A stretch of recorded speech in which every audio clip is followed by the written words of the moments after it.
Bonjour à tous et à toutes et bienvenue dans une nouvelle vidéo où on va parler de l'iceberg du football. Avant de vous laisser avec la vidéo, laissez-moi vous expliquer le concept d'iceberg. Un iceberg est une image où va être classifié plusieurs histoires d'un thème. En haut, il va avoir les histoires connues et plus vous allez descendre et plus vous allez avoir des histoires moins connues, voire même inconnues. Ces histoires sont classées par 5 niveaux: la surface, sous la surface, le fond de l'iceberg, en dessous de l'iceberg et les abysses. J'espère que vous avez compris. Sur ce, commençons avec la surface.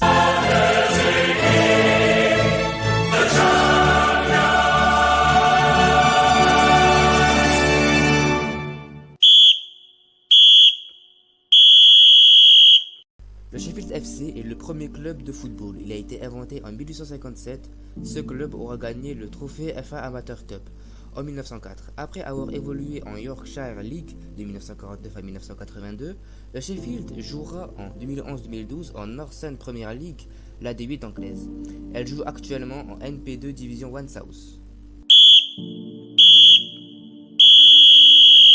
Pierluigi Collina est considéré comme le meilleur arbitre du monde du football. Collina connaît une forte médiatisation jusqu'à sa retraite en 2005. Il y a 9 ans, Robert Lewandowski inscrit un quintuplé face à Wolfsburg avec le Bayern Munich en l'espace de 9 minutes. Une performance record totalement dingue en Bundesliga. Je vous laisse apprécier les autres buts.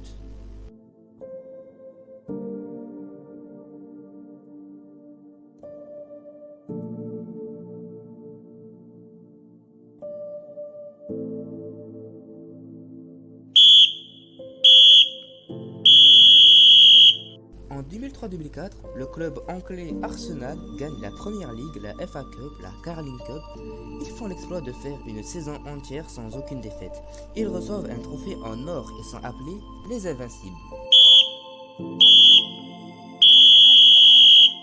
On est en 1950, il y a la Coupe du Monde de Brésil et on se retrouve en finale Brésil contre l'Uruguay. Finale qui se déroule au stade Maracanã de Rio de Janeiro. L'Uruguay gagne 2-1. Le Brésil qui perd voit ce match comme un drame. Et ce match est connu comme le Maracanazo, le choc du Maracanã. D'ailleurs, en parlant de drame pour le Brésil, comme précédemment, on se retrouve en Coupe du Monde de Brésil en 2014, mais cette fois-ci en demi-finale, face à l'Allemagne. Le Brésil qui manque l'attaquant Neymar Jr. et le capitaine Thiago Silva, contrairement à une Allemagne quasi parfaite. C'est le match le plus attendu de la Coupe du Monde, car ce sont les deux équipes à avoir gagné le plus de titres, avec l'Italie. Le match commence et personne ne s'attend à ce qui va se passer. Le corner, la reprise de but. Et ouverture du score, il est validé. But Thomas Müller. Le Brésil est mené à 0 par ce diable de joueur. Cross, il a une bonne frappe, Cross choisit de jouer dans l'intervalle. Avec la balle de 2-0. Oh non, il a raté. Oh oui, il va la mettre. Et ben voilà. Klose, Miroslav Klose devient le meilleur buteur de l'histoire de la Coupe du Monde. L'âme. Eh oui, rien n'est définitif. 3-0. Oui. Incroyable. 3-0. Incroyable. C'est une défense qui prend l'eau. Toni Kroos. Allez, c'est pas fini, Toni Kroos. Kedira, Toni Kroos. 4. Incroyable. Incroyable, c'est du jamais vu. C'est de la folie. Je vous disais qu'il n'avait pas perdu en compétition depuis 75 à Belo Horizonte. On assiste à un truc, à un drame. Kedira, c'est pour Ozil qui lui remet. Kedira, Cinquième. but. Mais où vont-ils s'arrêter? 5-0, demi-finale de Coupe du Monde. 5-0, les Allemands mènent 5-0 ici au Brésil. Angler demande le ballon. C'est bien servi, c'est de but. Et ben voilà. Et Chourleux qui était rentré, je vous disais qu'il était redoutable, c'est Chourleux qui marque. Attention à ce ballon dans la surface. Oh, il est au Quel fond. but. Et Chourleux encore, 7-0. Et ce but est exceptionnel de Chourleux. 7-0. C'est du jamais vu dans l'histoire de la Coupe du Monde. 7 buts en demi-finale. Ah ouais, mais ça... Allez, peut-être là-dessus avec Oscar. Allez, Oscar, ouais. Allez. Ouais. Et ça y est. Ouais. Neuer qui est furieux. Ce match est considéré comme la plus grande humiliation nationale. Le 31 octobre 2002, lors du championnat de Madagascar de football, se joue le match de deux clubs rivaux, Sceaux de l'Émirne et l'AS Adema. Ce match détient le record mondial du score le plus élevé pour un match de football de 149 buts pour l'AS Adema. Le Sceaux de Limirne perdent volontairement le match en signe de protestation contre la corruption de l'arbitrage due au précédent match. Paul Le Poulpe, surnommé l'oracle d'Oberhausen, est une pieuvre connue pour ses prédictions de résultats des matchs et des équipes lors de l'Euro 2008 et de la Coupe du Monde 2010. Paul faisait connaître ses choix en ouvrant une boîte au drapeau de l'équipe gagnant. Sur 14 prédictions, 12 se sont réalisées. Avant de vous parler de ça, laissez-moi vous expliquer le terme de Galacticos. Un Galacticos fait référence aux joueurs de légende comme Ronaldo, David Beckham et Zinedine Zidane. D'ailleurs, vous savez que ces trois joueurs avaient joué au Real Madrid? Tout ça grâce à la stratégie financière de Florentino Pérez, qui est de dépenser à chaque année une grosse somme d'argent pour recruter ces fameuses légendes au sein du Real Madrid. C'est grâce à lui qu'on a eu des Luis Figo, Sergio Ramos, Karim Benzema, Luka Modric, Toni Kroos et Cristiano Ronaldo. Et d'ailleurs, actuellement, on peut voir qu'il continue d'utiliser cette stratégie. La main de Dieu était un but marqué par le footballeur argentin Diego Maradona en quart de finale Angleterre-Argentine de la Coupe du Monde de 1986. Le but est bien évidemment illégal vu qu'il est marqué avec la main, mais les arbitres ont laissé le but vu qu'ils n'y voyaient rien à ce moment-là et qu'il n'y avait pas vraiment de VAR à ces temps-ci. Ce qui fait que l'Argentine aura gagné cette confrontation. Maradona reconnaîtra qu'il avait manipulé illégalement le ballon. Ah, vous êtes là! Alors, c'est comment cette expédition? Quoi? Vous vous plaignez parce que tout ce que vous avez vu, c'est déjà connu? Mais vous êtes allé où jusque-là? À la surface? Mais c'est normal, à la surface, c'est du vu et revu. Pour vouloir voir des choses nouvelles. Allez-y, sous la surface.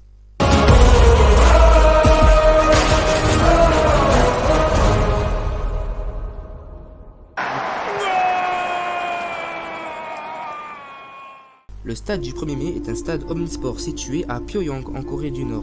Il est connu pour être le plus grand stade du monde. Ce stade peut donc accueillir plus de 1000 personnes. Pratique quand on se retrouve dans un pays aussi fermé. Ali Daei est un attaquant iranien qui est rentré dans l'histoire du football car il est le premier joueur à avoir dépassé les 100 buts en sélection nationale. Il a inscrit 109 buts, ce qui constitue un record mondial, jusqu'au jour où Cristiano Ronaldo le dépasse. Considéré comme l'un des meilleurs joueurs français, il s'illustre lors de la Coupe du Monde de 1958. Il est le meilleur buteur avec 13 buts, un record qui tient encore à ce jour. Le match se déroule le 11 avril 2001, se termine par une victoire de l'Australie, 31-0 contre la Samoa américaine. Cette rencontre voit battre deux records mondiaux, celui avec le plus gros écart de buts inscrits en national et du plus grand nombre de buts inscrits en un match par l'attaquant Archie Thompson, qui a marqué 13 buts. Le joueur uruguayen Luis Suarez est connu pour mordre ses adversaires pendant les matchs. Le plus connu de ces morsures est celle de la Coupe du Monde de 2014 où il a mordu le joueur italien Giorgi Chiellini. Le 7 mai 2006, les Spurs entament le deuxième jour de Premier League à la 4e place avec un point d'avance sur les Gunners. S'ils gagnent, ils joueront la Ligue des Champions. Mais au moment du match, une dizaine de joueurs sont malades, intoxiqués par la lasagne servie à l'hôtel. Tottenham perd 2-1. Le truc surprenant, c'est que même 16 ans après, l'histoire étrangement se répète. Le Crazy Gang est le surnom donné aux footballeurs du Wimbledon FC dans les années 1980 et 1990. Ce nom est dû à leur habitude de faire des blagues, des farces et des pitreries pendant les matchs. C'est d'ailleurs pendant cette période qu'ils ont connu de meilleurs résultats. Ils passent de Fourth à First Division et restent top 10 de cette division 6 saisons d'affilée et gagnent la FA Cup. Je ne vais pas vous parler des principes de mascotte, mais ce que vous devez vous dire, c'est que chaque mascotte de la Coupe du Monde représente le sport plus le pays qui accueille l'événement. Pour voir si vous avez compris, on va faire un petit test. Un lot russe qui se nomme Zabvika, qui veut dire celui qui marque en russe. C'est bien évidemment la Coupe du Monde de Russie 2018. Un objet design un footballeur avec une tête de ballon aux couleurs vert, blanc et rouge. C'est bien évidemment la Coupe du Monde de 1990 de l'Italie. Ok, maintenant on va faire un petit peu plus dur. Des créatures orange, violette et bleues, elles sont membres d'une équipe imaginaire jouant à l'Atmos Ball. Du coup, vous avez trouvé? C'est bien évidemment la Corée du Sud et le Japon en 2002. Quel est le rapport avec la Corée du Sud et le Japon, s'il vous plaît? Chaque nouvelle saison, c'est-à-dire chaque nouvelle année, les équipes nationales et régionales sortent des nouveaux maillots. Il est tout à fait normal que des maillots soient retirés ou alors même interdits. Ce que je veux dire par retiré, c'est que le maillot n'est même pas sorti. Comme par exemple ce maillot de la Chine de 2018 à 2019. Ou ce maillot de l'Argentine de 1994 à 1995.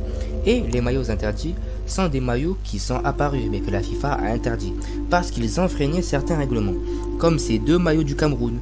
Puis il y a le maillot de Fiorentino. Vous voyez pas le problème? Attendez, je vais vous aider un peu. Eh, mais c'est qu'il est revenu. Alors, sous la surface, c'était comment? Ouais, pas ouf. Il y a encore des choses que vous connaissez, hein. Bah vous savez, vous pouvez aller encore plus bas, au fond de l'iceberg. Allez-y. Qu'est-ce que vous attendez? Je vous retiendrai pas, hein.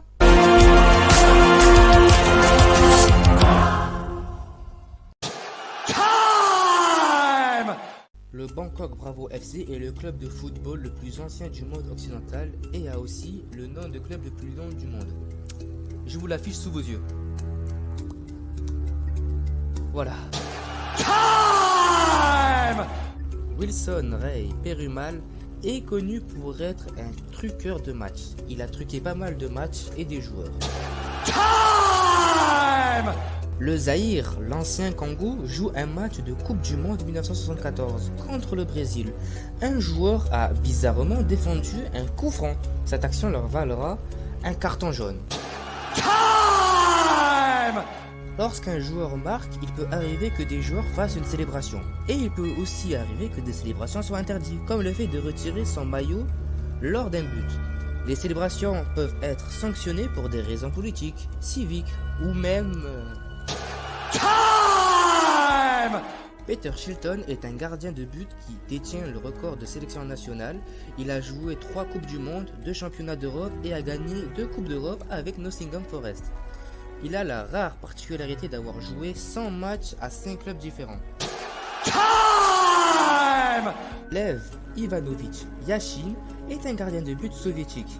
Il est élu le meilleur gardien de l'histoire et il est le seul gardien de but à avoir gagné un ballon d'or. Tom King, le gardien de but de Newport County, a battu un record du monde. À la 12e minute du match contre Cheltenham, il a réussi à marquer sur une remise en jeu depuis la ligne de 5,50 mètres. Après un seul rebond dans la surface adverse, le ballon a lobé son homologue Joshua Griffiths.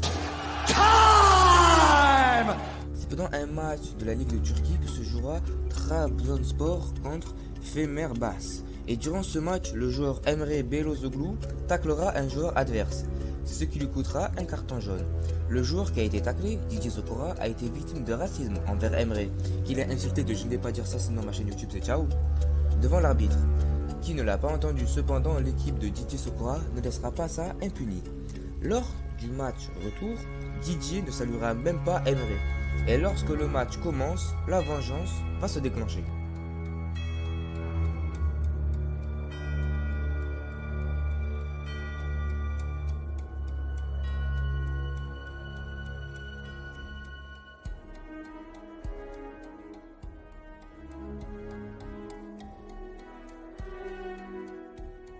Le plus jouissant dans cette vengeance, c'est que Emre aura 2 mois et demi de prison avec sursis pour insultes racistes.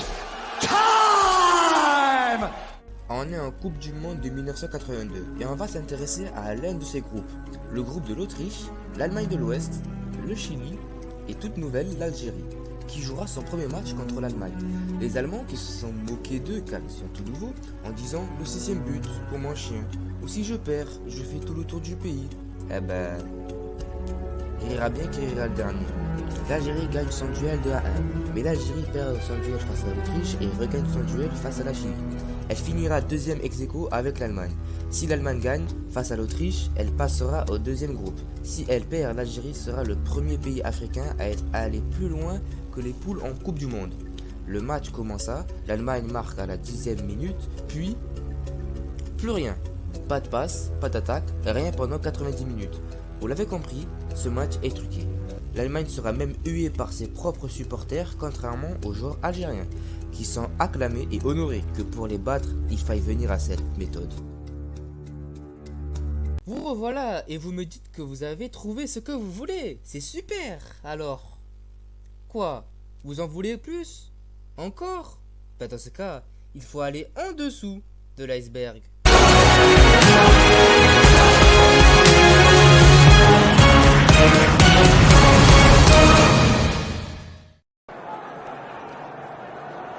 Tommy Edgar Ball est un joueur anglais qui jouait à Aston Villa. Il a été abattu par son propre voisin, devenant ainsi la première et le seul de la Ligue Football d'Angleterre à être assassiné. Lors de la Première Guerre mondiale en décembre 1914 a eu lieu la trêve de Noël où des soldats ennemis jouaient au football. Andrés Escobar est un footballeur colombien qui a été assassiné pour avoir marqué un contre son camp en Coupe du Monde de 1994, qui a entraîné l'élimination de son pays. Lutz Eigendorf est un joueur allemand de l'équipe allemande de l'Est qui est mort dans un accident de voiture. L'hypothèse d'un éventuel assassinat perpétré par les services secrets allemands n'ont jamais pu être confirmée ou infirmée. En 1958, Manchester United revient d'un match de Champions League contre l'Étoile Rouge de Belgrade. C'est alors que l'avion qui transporta des joueurs, journalistes et supporters de Manchester United devra faire une escale à Munich, mais se crachera à l'aéroport. 23 mourront et 21 survivront. Le 8 janvier 2010, alors que l'équipe nationale togolaise traversait les provinces angolaises de l'Abidjan pour la CAN de 2010, à ce moment-là, en Angola, un mouvement indépendantisme violent se forme qui attaque l'équipe. Le secrétaire général de ce mouvement affirme que l'attaque ne visait pas les joueurs togolais, mais la force angolaise. 20 octobre 2005, lors d'un match entre El Khaïd et Ager, Abdourahmane El Shaibi s'est effondré après un coup de pied au cou et a eu une crise. Une crise? Ou s'est-il plutôt fait posséder par l'ange de la mort? En tout cas, c'est ce que la rumeur prétend. C'est alors que la finale de Champions League de 1985 entre la Juventus et Liverpool s'est déroulée à Yessel, en Belgique. Et avant même que le match commence, c'est la pagaille. Trafic de billets, excitation du côté des Anglais qui n'hésiteront pas à jeter des feux d'artifice sur les Italiens. Mais ça c'est le plus gentil. Après ça, les Anglais vont passer le mur qui bloquait l'accès entre la Juventus et Liverpool des supporters et vont aller attaquer les Italiens. Mais que fait donc la police? Rien. Normal, parce qu'ils sont que 10. Les Italiens sont donc obligés de fuir. On parle d'une Europe unie, mais quelle Europe? Depuis ce matin, les Anglais se comportent comme ça. Et la police belge, qu'est-ce qu'elle fait? Vous l'avez filmé, j'espère. Vous avez tout filmé et montré qui a commencé. Ces gens ne méritent pas de jouer au football. L'organisation d'esprit, là aussi, il faut pas l'oublier. Hein. Et moi, je vous dis un truc, il y a peut-être... Les Anglais, ils ont gagné 11-0. 11 morts à 0 peut-être. On en reparlera. Vous étiez là? J'étais là au-dessus. Là, on peut le voir. Là. Il y a des morts, monsieur. Dégueulasse. Les fous, c'est pas possible. Il y a des morts. Voulez-vous que je parle en français ou en anglais ou en italien? Il y a des morts, monsieur. Il y a des morts. C'est une honte qu'il n'y a pas eu de service de la part des autorités belges. Il faut le dire à la télévision suisse. Les flics qui l'ont gardé, mais c'est le comble. C'est le comble. Ça y est, vous y êtes. Vous avez atteint les profondeurs. Vous avez touché le fond de l'iceberg. Vous êtes à un endroit où personne, je dis bien personne, ne devrait connaître ces histoires, ces trouvailles. Dans ce cas, bonne chance.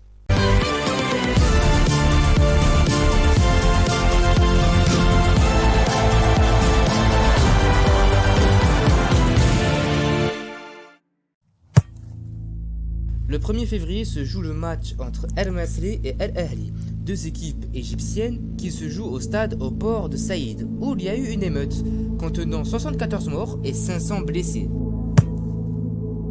Javier Antonio Flores est un footballeur colombien qui a été emprisonné pour avoir abattu un fan. La raison de ce crime serait apparemment l'ivresse.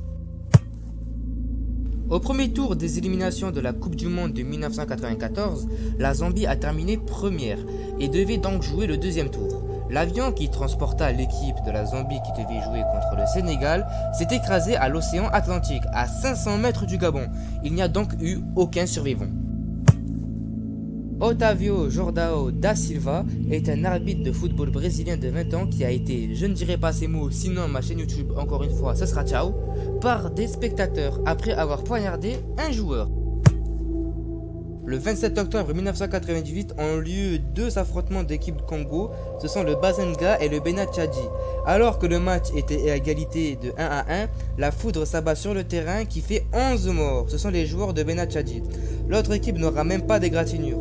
La raison est que l'équipe de Bena Tchadji avait des crampons ruisés en métal qui est conducteur d'électricité, là où l'autre équipe avait des crampons en caoutchouc. Et maintenant, laissez-moi vous raconter la toute dernière histoire. Le 24 mai 1964, au stade national de Lima au Pérou, se jouera le match Pérou-Argentine amateur pour la qualification des JO de Tokyo. Durant ce match, il y a eu des émeutes provoquant 328 morts et 500 blessés. Ce sera la plus grande tragédie de l'histoire du football. Voilà, c'est donc la fin de la vidéo. Merci de m'avoir vu et de m'avoir écouté par rapport aux histoires que je vous ai racontées. Si vous avez aimé ce concept, n'hésitez pas à liker et à me le dire dans les commentaires. D'ailleurs, n'hésitez pas à me dire dans les commentaires si j'ai fait des erreurs ou s'il y avait des histoires que je ne connaissais pas. Ça pourrait m'aider et aider d'autres personnes. Du coup, je vais vous laisser ici. On se reverra sur un autre iceberg, peut-être la prochaine fois. La bislam.